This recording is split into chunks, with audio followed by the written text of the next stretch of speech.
Hello. There's been a song stuck in my mind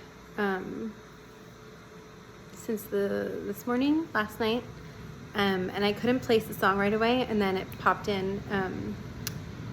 As soon as I started this, the air conditioning just went on, and when I looked up the song meaning, a dog started to bark. So there's also this environmental communication that you may be experiencing either already. It will be different for everyone. For some of you, it may be just coming online. For some of you, it could be something that you've already been experiencing. Maybe for some of you, you have the feeling, but then you kind of like think you're crazy. I've gone through that phase many times, so I get that. I just saw 47 on the timer. That number felt relevant for someone. Breaks down to an 11, so you could be seeing 4s and 7s, combinations, 111, 1111, certain number synchronicities. And anyway, the song is The Black Parade. I think it's called The Black Parade. It's also the album name from My Chemical Romance.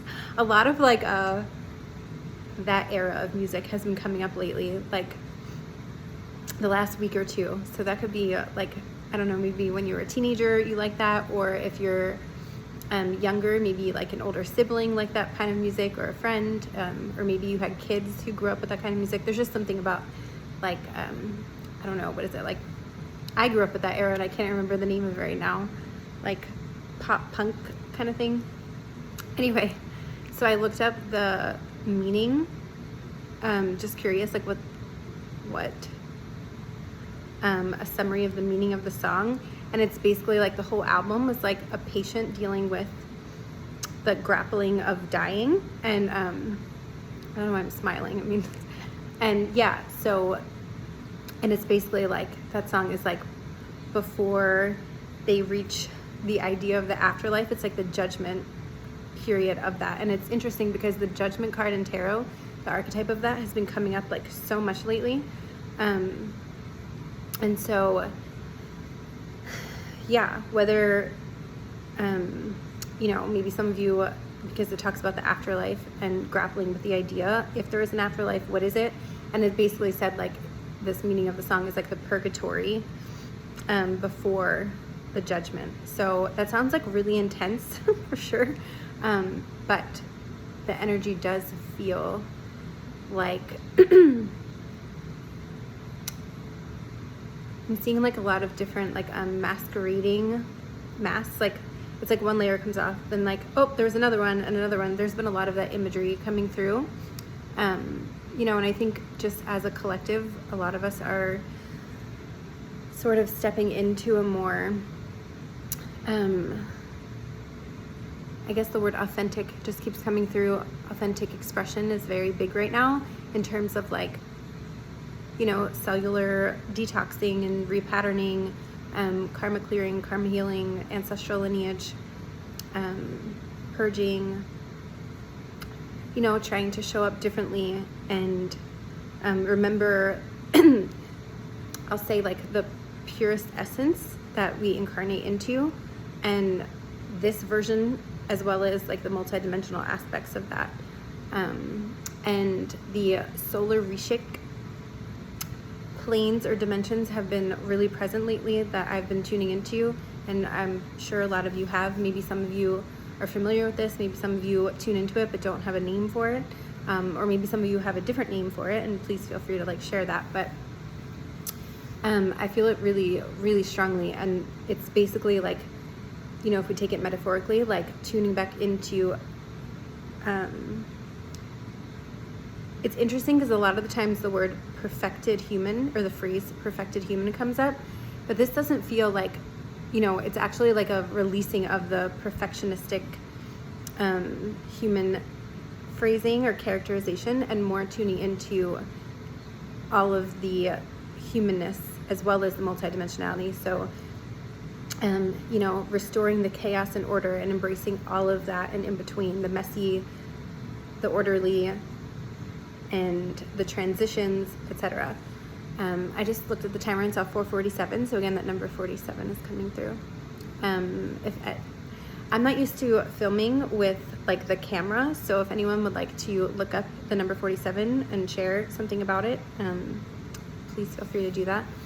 If I remember after this, I will also put like a little description down below, or whatever people call it, in the description box. There we go. Yeah. So back to the judgment energy, or like the idea of purgatory that I was talking about, and that song.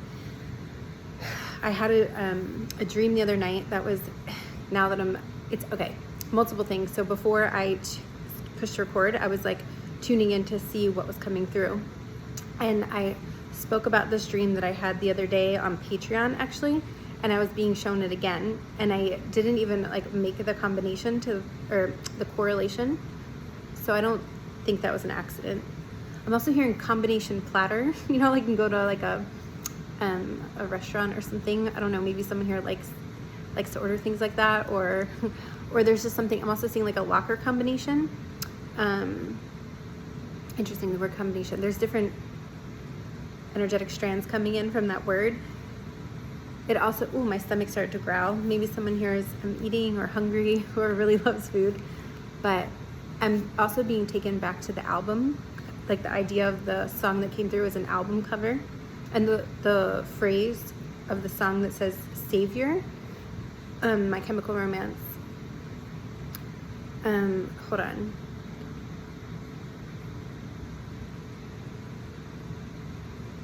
Yeah, it's like, will you be the something, the savior of the broken and the damned? That is the line that kept playing in my head, so that could be relevant for someone. Kind of transmuting that like savior mentality. That could be like one of the karmic lineage patterns that you kind of took on, or something you've noticed in your family line, or maybe you're coming into that awareness. But about the dream that connects to the song. So in this dream, I was in a really large house, and it had these different like elevators, areas, roof. I think there were like multiple roof areas. Like it was very large, and there were a lot of kids there who were like,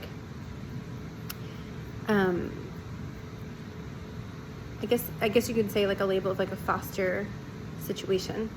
And it's interesting because currently I pet sit, and I have fostered animals in the past, particularly cats that I foster, but I watch a lot of dogs and cats. And so in the pet sitting, and so in the dream, one of the dogs that I was, one of the cats that I was with in this reality showed up in my dream, and it had like a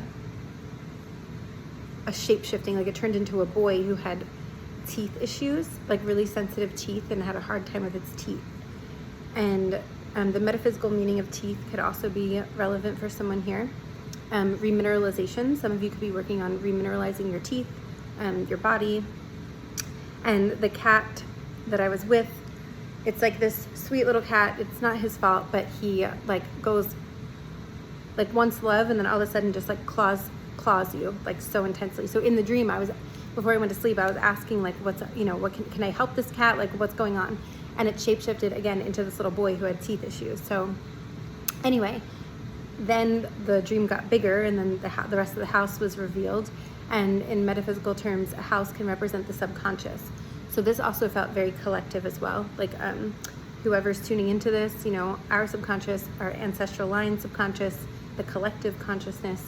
And I was going to different places in the house, and this elevator appeared to be broken, and I didn't see the broken sign, and I walked in, and I got taken to this area of the house where there were all of these people lined up, like forward facing in a line, and they were essentially trapped there, like they were being held hostage, and there was like a party going on, like you would never know it. And I was like, what are you guys doing? Like, go. They weren't even chained. I was like, go. And it reminds me of like the Devil card in tarot, because if you look on the Rider-Waite deck, the chains around the humans are like, they can get out. They're not actually chained. So it's like 8 of Swords, like the self-imprisonment type of thing.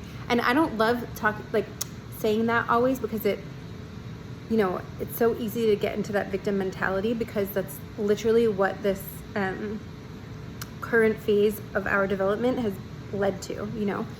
So I hope you can take some grace and compassion there, because I'm not saying like, oh, everything is your fault. It's more about like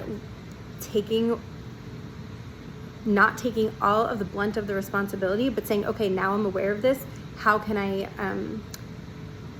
hold more of the sovereignty and make different decisions, is kind of what's coming through. So they were like, we can't leave. Like, you'll get in trouble. Like, it's going to be on you and then all of us. And I was like, oh, you can go. Like, and I like let them all, I was like, go, just go. And then they all got away, and I, for some reason, was still there. And I was like, okay, like, what am I going to do about this? And I was like, should I tell people? Like, in the dream, I'm walking around, like, is there anyone I could trust? Or is this something I need to deal with on my own? And I somehow made my way to the roof. And again, there was like this party going on. And the woman who owned the house, like, had an entourage behind her and like came up to me and basically just kept walking. Like, she like looked right through me. And I was like, okay, like, I still have some time here. And all of a sudden, it like was nighttime, and this huge explosion, like the Tower card, a lot of tarot references coming through, exploded. And so you can think of this like, you know, a faulty foundation.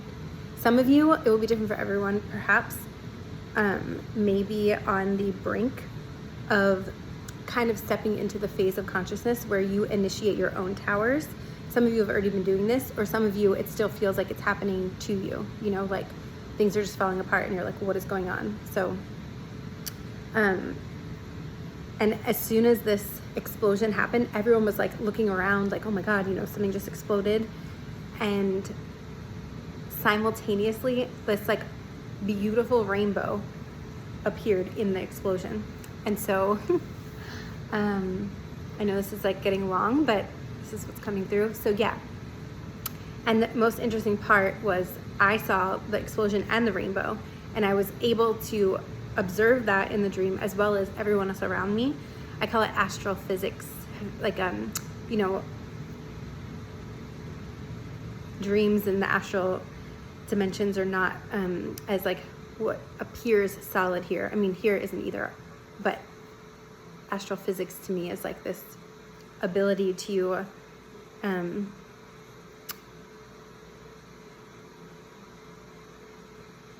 exercise our multidimensionality with less limits, I guess you could say. And again, I still believe these things are possible here as well, but you know what I mean. Okay, so then I'm looking around, and I noticed that everyone who was observing this either saw the explosion, and that's all they could see. They didn't even see the rainbow, or they only saw the rainbow and they were like, lights, rainbow, beauty. And like all of those things are great, but no one else in the space was able to hold the explosion and the rainbow and the observation. So there's something about, again, individually as well as collectively, the holding the polarity, essentially, being able to hold what we call like the shadow and the light, being the observer and the participant.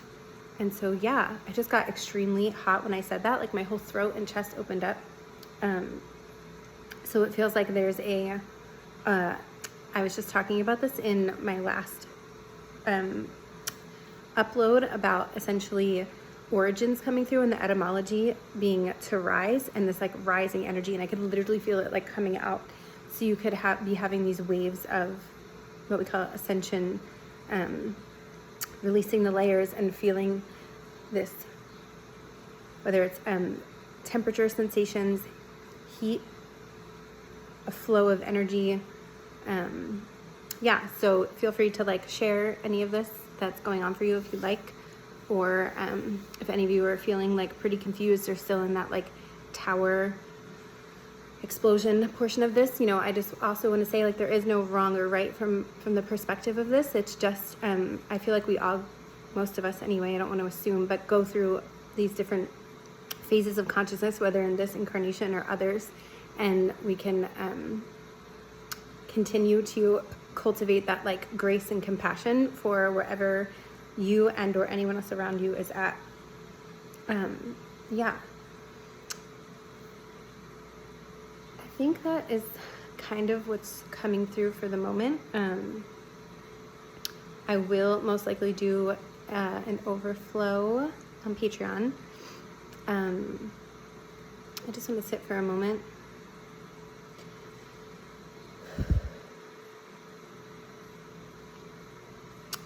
Okay, pauses, breath, break. There's something about stillness point and accepting pauses. So maybe some of you are also doing some kind of speaking, or it just could be an everyday conversation, writing, whatever it is. There's something about like transcending the fear of pause or of stillness, including like if you're calling something in and it's not here yet. There's something about holding space and holding that inner knowing. And I want to interrupt and say it doesn't mean that you can't have moments of like doubt or fear come up, but it's about how you sit with it and not let it like self-sabotage or fulfill a self-fulfilling prophecy. That was like a really long phrase, but that's what's coming through. And it feels like particularly in the like masculine collective, the energetics of the masculine, or inner masculine, whether you hold predominantly masculine, feminine energy, this is coming through that masculine imprint of essentially like,